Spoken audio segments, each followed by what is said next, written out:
In today's video, I'm going to teach you how to group and ungroup objects in Miro. This handy technique can significantly improve your efficiency when working with multiple elements on your Miro boards. Whether you're unloading a creative masterpiece or simply organizing your workspace, this skill will come in handy more often than not. To get started, open your web browser and type in miro.com in the address bar. Once the page loads, you'll see the login option at the top right corner. Click on it. Now, Miro offers multiple ways to sign in. You can choose to log in with your email or opt to use your Google account, which can save time if you're already logged into your Google profile. If you're signing in with your email, click on Continue with Email.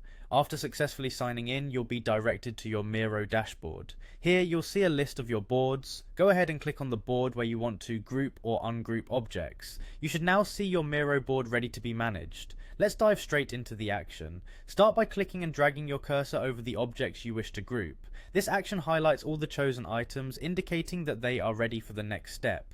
Now look for the Group Objects button within the Miro interface, or if you prefer keyboard shortcuts, simply press Ctrl+G. Your selected objects will now behave as a single entity, making it easier to move, resize or duplicate, all with a single click. Grouping objects can be a real time saver, especially when dealing with complex layouts. By merging separate elements into one cohesive unit, you maintain alignment and proportionality between them, even during repositioning or resizing. This is particularly useful when working on intricate designs, where you'd want each piece to stay in perfect harmony with the others. Once you have grouped your objects, there might come a time when you need them separate again. That's just as simple. To ungroup them, first click on the combined group to select it. You'll see an Ungroup Objects option within Miro. Click that, or for those who love shortcuts, hit Ctrl+Shift+G on your keyboard.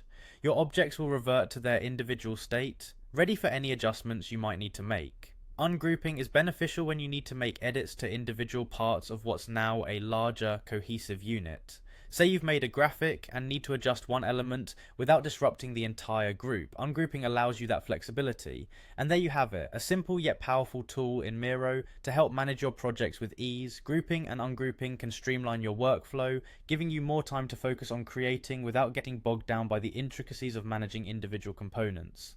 Thanks for watching, and happy Miroing.